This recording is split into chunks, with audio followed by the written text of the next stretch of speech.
बैठकर खाना बना रही है, पसीने से नहा चुकी हैं भाभी। अरे क्या हो गया, तुम क्यों माँ पर चिल्ला रही हो? जरा मुझे एक गिलास पानी दो, बाहर बहुत धूप है, गला सूख रहा है गर्मी से।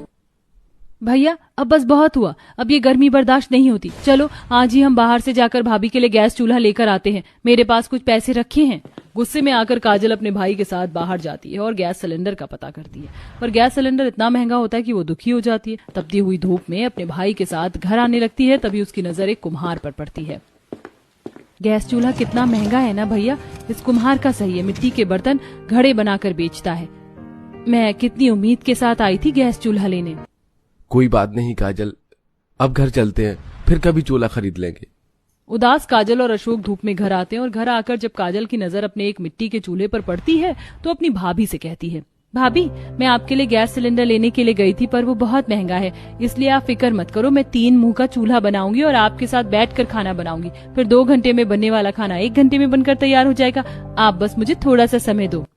बुआ मैं भी आपकी मदद करूंगा। इस तरह शाम होते ही काजल गोलू के साथ खेत जाती है और वहाँ से मिट्टी लाकर घर आती है और घर के बाहर 3 मुंह वाला चूल्हा बनाती है। बुआ जब चूल्हा बन जाएगा तो हमें गर्मी कम लगेगी, क्योंकि खाना जल्दी बनेगा ना। हाँ गोलू, पर तुम ज्यादा देर बाहर मत बैठो, देखो कितनी गर्म हवा चल रही, तुम जाकर अंदर पंखा चलाकर बैठ जाओ, वरना कुछ देर बाद खाना बनना शुरू हो जाएगा तो पंखा भी नहीं चलेगा। काजल के कहने पर गोलू टेबल फैन चलाकर बैठ जाता है और काजल मिट्टी का चूल्हा बनाकर बाहर छोड़ देती है। पूरी रात बाहर रहने की वजह से मिट्टी का चूल्हा सूख जाता है और अगली सुबह जब अशोक और गोलू टेबल फैन चलाकर उसके सामने बैठे होते हैं तो काजल अपनी भाभी के साथ मिलकर खाना बनाती है और आज खाना जल्दी बन जाता है। 3 मुंह का मिट्टी का चूल्हा होने से कितना फायदा हुआ, गर्मी भी कम लगी और खाना भी झटपट बन गया। पर माँ जी दिन पर दिन गर्मी बढ़ती ही जा रही है, अब तो पंखे की हवा भी नहीं लगती, देखिए ना मेरी तो अभी भी पसीने ही छूट रहे हैं।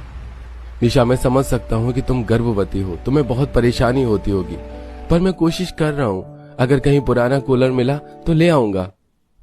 इतना बोलकर अशोक खाना खाकर काम करने के लिए चला जाता है और जब वह फैक्ट्री में काम कर रहा होता है तो एक आदमी उसे शहर में एक व्यक्ति के बारे में बताता है जिसने मिट्टी से किला बनाया था। ये खबर सुन शाम को जब अशोक घर जाता है तो इस बारे में खाना खाते हुए टेबल फैन के पास बैठकर अपने घर वालों को बताता है। मुझे तो यकीन ही नहीं हो रहा, भला मिट्टी से कोई किला कैसे बना सकता है?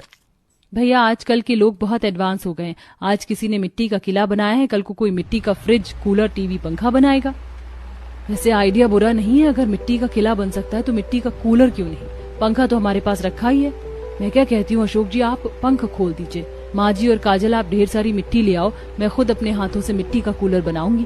पर बहू मिट्टी का कूलर